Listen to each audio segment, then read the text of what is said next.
Great Expectations by Charles Dickens, Volume 3, Chapter 9. The second of the two meetings referred to in the last chapter occurred about a week after the first. I had again left my boat at the wharf below bridge.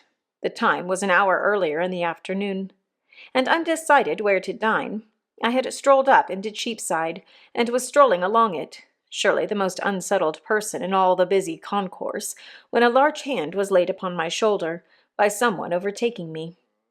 It was Mr. Jaggers' hand, and he passed it through my arm. "As we are going in the same direction, Pip, we may walk together. Where are you bound for?" "For the Temple, I think," said I. "Don't you know?" said Mr. Jaggers. "Well," I returned, glad for once to get the better of him in cross-examination, "I do not know, for I have not made up my mind." "You are going to dine," said Mr. Jaggers. "You don't mind admitting that, I suppose?" "No," I returned, "I don't mind admitting that." "And are not engaged?" "I don't mind admitting also that I am not engaged." "Then," said Mr. Jaggers, "come and dine with me." I was going to excuse myself when he added, "Wemmick's coming." So I changed my excuse into an acceptance, the few words I had uttered serving for the beginning of either, and we went along Cheapside and slanted off to Little Britain, while the lights were springing up brilliantly in the shop windows, and the street lamp-lighters, scarcely finding ground enough to plant their ladders on in the midst of the afternoon's bustle, were skipping up and down and running in and out, opening more red eyes in the gathering fog than my rushlight tower in the hummums had opened white eyes in the ghostly wall. At the office in Little Britain there was the usual letter-writing, hand-washing, candle-snuffing, and safe-locking that closed the business of the day. As I stood idle by Mr. Jaggers' fire, its rising and falling flame made the two casts on the shelf look as if they were playing a diabolical game at bo-peep with me, while the pair of coarse fat office candles that dimly lighted Mr. Jaggers as he rode in a corner were decorated with dirty winding sheets, as if in remembrance of a host of hanged clients. We went to Gerrard Street, all three together, in a hackney coach, and as soon as we got there dinner was served. Although I should not have thought of making, in that place, the most distant reference by so much as a look to Wemmick's Walworth sentiments, yet I should have had no objection to catching his eye now and then in a friendly way. But it was not to be done. He turned his eyes on Mr. Jaggers whenever he raised them from the table, and was as dry and distant to me as if there were two Wemmicks, and this was the wrong one. "Did you send that note of Miss Havisham's to Mr. Pip, Wemmick?" Mr. Jaggers asked, soon after we began dinner. "No, sir," returned Wemmick. "It was going by post when you brought Mr. Pip into the office. Here it is." He handed it to his principal instead of to me. "It's a note of 2 lines, Pip," said Mr. Jaggers, handing it on. "Sent up to me by Miss Havisham on account of her not being sure of your address. She tells me that she wants to see you on a little matter of business you mentioned to her. You'll go down?" "Yes," said I, casting my eyes over the note, which was exactly in those terms. "When do you think of going down?" "I have an impending engagement," said I, glancing at Wemmick, who was putting fish into the post-office, "that renders me rather uncertain of my time. At once, I think." "If Mr. Pip has the intention of going at once," said Wemmick to Mr. Jaggers, "he needn't write an answer, you know." Receiving this as an intimation that it was best not to delay, I settled that I would go tomorrow, and said so. Wemmick drank a glass of wine and looked with a grimly satisfied air at Mr. Jaggers, but not at me. "So, Pip, our friend the spider," said Mr. Jaggers, "has played his cards. He has won the pool." It was as much as I could do to assent. "Ha! He is a promising fellow, in his way. But he may not have it all his own way. The stronger will win in the end, but the stronger has to be found out first. If he should turn to and beat her—" "Surely," I interrupted, with a burning face and heart, You do not seriously think that he is scoundrel enough for that, Mr. Jaggers?" "I didn't say so, Pip. I am putting a case. If he should turn to and beat her, he may possibly get the strength on his side. If it should be a question of intellect, he certainly will not. It would be chance work to give an opinion on how a fellow of that sort will turn out in such circumstances, because it's a toss-up between two results." "May I ask what they are?" "A fellow like our friend the spider," answered Mr. Jaggers, "either beats or cringes. He may cringe and growl, or cringe and not growl, but he either beats or cringes. Ask Wemmick his opinion." "Either beats or cringes," said Wemmick, not at all addressing himself to me. "So here's to Mrs. Bentley Drummle," said Mr. Jaggers, taking a decanter of choicer wine from his dumbwaiter and filling for each of us and for himself. "And may the question of supremacy be settled to the lady's satisfaction. To the satisfaction of the lady and the gentleman it never will be. Now, Molly, Molly, Molly, Molly, how slow you are today." She was at his elbow when he addressed her, putting a dish upon the table. As she withdrew her hands from it, she fell back a step or two, nervously muttering some excuse, and a certain action of her fingers as she spoke arrested my attention. "What's the matter?" said Mr. Jaggers. "Nothing. Only the subject we were speaking of," said I, "was rather painful to me." The action of her fingers was like the action of knitting. She stood looking at her master, not understanding whether she was free to go, or whether he had more to say to her, and would call her back if she did go. Her look was very intent. Surely I had seen exactly such eyes and such hands on a memorable occasion very lately. He dismissed her, and she glided out of the room, but she remained before me, as plainly as if she were still there.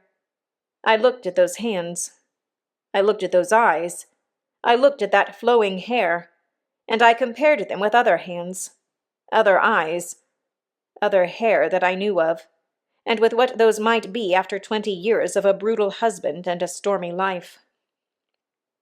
I looked again at those hands and eyes of the housekeeper, and thought of the inexplicable feeling that had come over me when I last walked, not alone, in the ruined garden, and through the deserted brewery.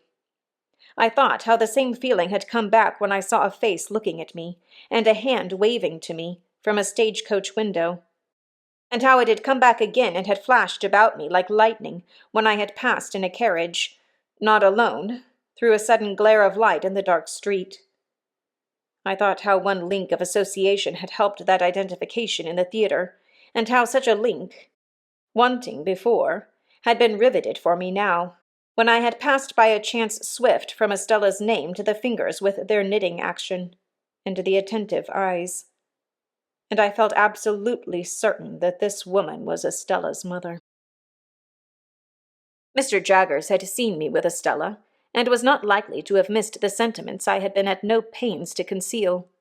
He nodded when I said the subject was painful to me, clapped me on the back, put round the wine again, and went on with his dinner.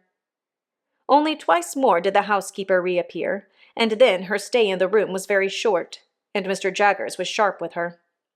But her hands were Estella's hands, and her eyes were Estella's eyes, and if she had reappeared 100 times I could have been neither more sure nor less sure that my conviction was the truth. It was a dull evening, for Wemmick drew his wine when it came round, quite as a matter of business, just as he might have drawn his salary when that came round, and with his eyes on his chief, sat in a state of perpetual readiness for cross-examination. As to the quantity of wine, his post-office was as indifferent and ready as any other post-office for its quantity of letters. From my point of view, he was the wrong twin all the time, and only externally like the Wemmick of Walworth. We took our leave early and left together.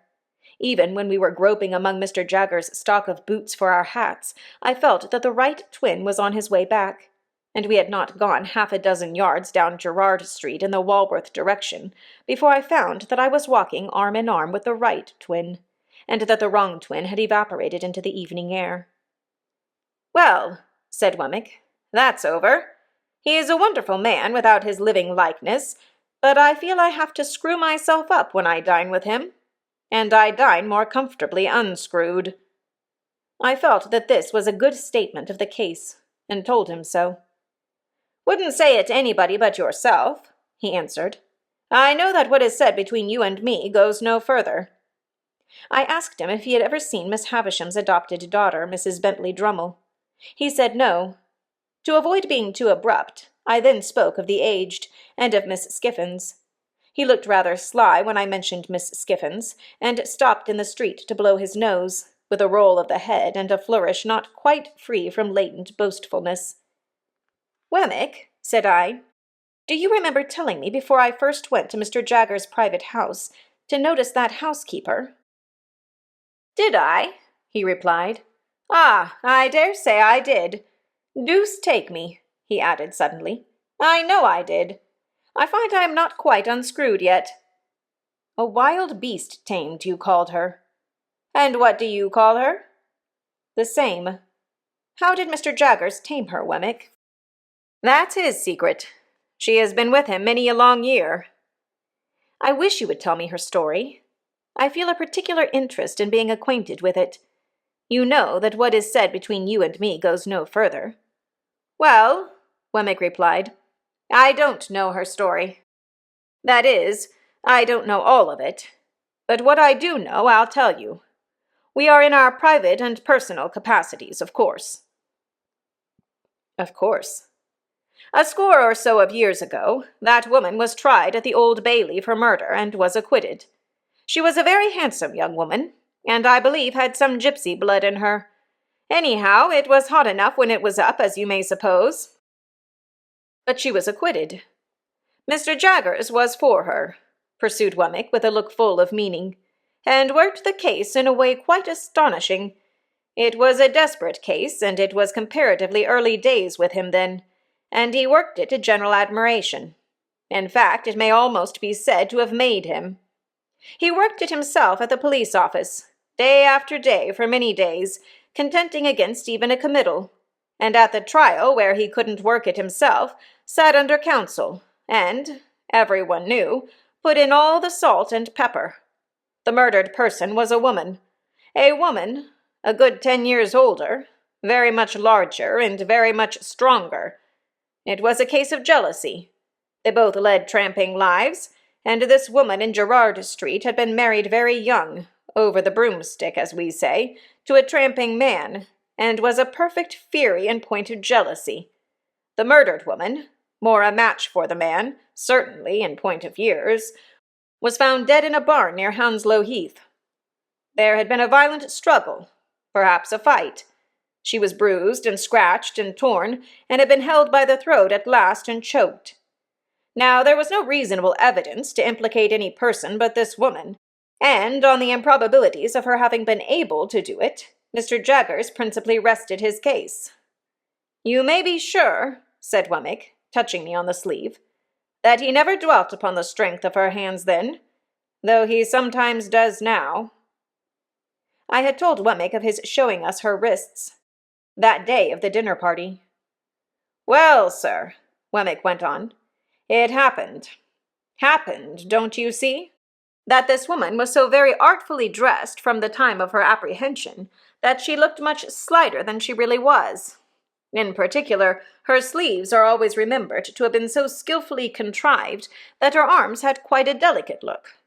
She had only a bruise or two about her, nothing for a tramp, but the backs of her hands were lacerated, and the question was it with fingernails? Now, Mr. Jaggers showed that she had struggled through a great lot of brambles, which were not as high as her face, but which she could not have got through and kept her hands out of, and bits of those brambles were actually found in her skin and put in evidence, as well as the fact that the brambles in question were found on examination to have been broken through, and to have little shreds of her dress and little spots of blood upon them here and there. But the boldest point he made was this.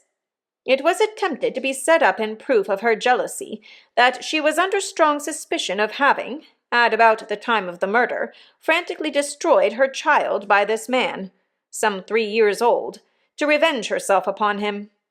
Mr. Jaggers worked that, in this way, we say these things are not marks of fingernails, but marks of brambles, and we show you the brambles.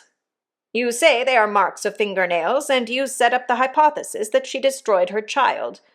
You must accept all consequences of that hypothesis. For anything we know, she may have destroyed her child, and the child, in clinging to her, may have scratched her hands. What then? You are not trying her for the murder of her child. Why don't you?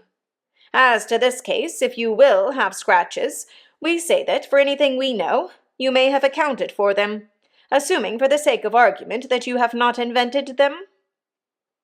To sum up, sir, said Wemmick, Mr. Jaggers was altogether too many for the jury, and they gave in. Has she been in his service ever since? Yes, but not only that, said Wemmick. She went into his service immediately after her acquittal, tamed as she is now. She has since been taught one thing and another in the way of her duties, but she was tamed from the beginning. Do you remember the sex of the child? Said to have been a girl. You have nothing more to say to me tonight. Nothing? I got your letter and destroyed it. Nothing. We exchanged a cordial good night, and I went home, with new matter for my thoughts, though with no relief from the old.